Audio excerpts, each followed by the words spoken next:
ലാലേട്ടനുടെയും അനുമോളുടെയും പ്രവൃത്തിയിൽ ദേഷ്യം പിടിച്ചു പോയിരിക്കുകയാണ് ലാലേട്ടൻ. എവിക്ഷൻ ടാസ്ക് നടന്നുകൊണ്ടിരിക്കവേ ആദില സേവായെന്ന് അറിഞ്ഞ നൂറ അതുവരെ ഉണ്ടായിരുന്ന ടെൻഷനെല്ലാം മറന്ന് ആദിലയെ കാണാൻ വേണ്ടി പുറത്തേക്ക് ഓടി.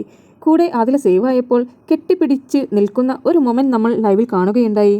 നൂറയ്ക്ക് പിന്നാലെ അനുമോളും ഗാർഡൻ ഏരിയയിലേക്ക് പോയിട്ടുണ്ടായിരുന്നു. ഇത് കണ്ട ലാലേട്ടൻ പറഞ്ഞു, മറ്റുള്ള ഹൗസ്മേറ്റ്സ് എല്ലാവരും നിങ്ങളെപ്പോലെയുള്ളവരല്ലേ, നിങ്ങൾക്ക് മാത്രം എന്താണ് ഇത്രയ്ക്കും പ്രത്യേകത? അവിടെ ഒരു ടാസ്ക് നടക്കുന്നതല്ലേ, ഇങ്ങനെ നിങ്ങൾക്ക് തോന്നിയ പോലെ പോവുകയാണെങ്കിൽ ഞാനും പോവുകയാണെന്ന് പറഞ്ഞ് ലാലേട്ടൻ സ്റ്റേജിൽ നിന്ന് പോവുകയായിരുന്നു. ബിഗ് ബോസിനോട് പറഞ്ഞു, ഇനി എന്താണെന്ന് വെച്ചാൽ അവരോട് തന്നെ തീരുമാനിക്കാൻ പറയൂ, ഞാൻ പോവുകയാണെന്ന് പറഞ്ഞുകൊണ്ടായിരുന്നു ലാലേട്ടൻ നടന്നു നീങ്ങിയത്. എന്നാൽ പലതവണ സോറി പറഞ്ഞെങ്കിലും ലാലേട്ടൻ പിന്നെ എപ്പിസോഡിൽ ഹൗസ്മേറ്റ്സിനെ കാണുവാൻ വേണ്ടി വന്നില്ലായിരുന്നു. മറ്റുള്ള ഹൗസ്മേറ്റ്സും പറഞ്ഞു, ഞങ്ങൾ ഇവിടെ ഇരിക്കുന്നത് പോലെ നിങ്ങൾക്കും ഇവിടെ ഇരുന്നാൽ എന്താ കുഴപ്പമെന്ന്. എന്നാൽ അതെല്ലാം ഒരു എക്സൈറ്റ്മെന്റിന്റെ മുകളിൽ പോയതാണെന്ന് അവരോട് പറഞ്ഞു. നിങ്ങൾക്കറിയാമല്ലോ നൂറ എത്ര ടെൻഷൻ അടിച്ചുകൊണ്ടാണ് ഇവിടെ ഇരുന്നത്, അതുകൊണ്ടാണ് നൂറ അങ്ങോട്ട് പോകാനുണ്ടായിരുന്ന കാരണമെന്ന് പറഞ്ഞു. മൈക്കിൽ ഒരുപാട് തവണ സോറി ബിഗ് ബോസ്, സോറി ലാലേട്ട എന്നെല്ലാം പറഞ്ഞു. എങ്കിലും ലാലേട്ടൻ എപ്പിസോഡിലേക്ക് പിന്നെ തിരികെ വന്നില്ല.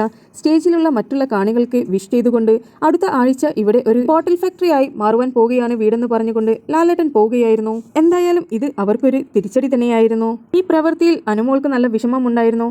കാരണം അനുമോൾക്ക് ലാലേട്ടനിൽ നിന്ന് എന്തെങ്കിലും ഒരു വഴക്ക് കേൾക്കുമ്പോഴേക്ക് അനുമോൾ നന്നായി അപ്സെറ്റ് ആവുന്ന ഒരാളായിരുന്നു. അതുകൊണ്ട് തന്നെ അനുമോൾ നല്ല വിഷമത്തിലായിരുന്നു പിന്നീടുണ്ടായിരുന്നത്. കൂടുതൽ BB അപ്ഡേറ്റ്സ് അറിയുവാൻ താല്പര്യമുണ്ടെങ്കിൽ ചാനൽ സബ്സ്ക്രൈബ് ചെയ്ത് സപ്പോർട്ട് ചെയ്യുക.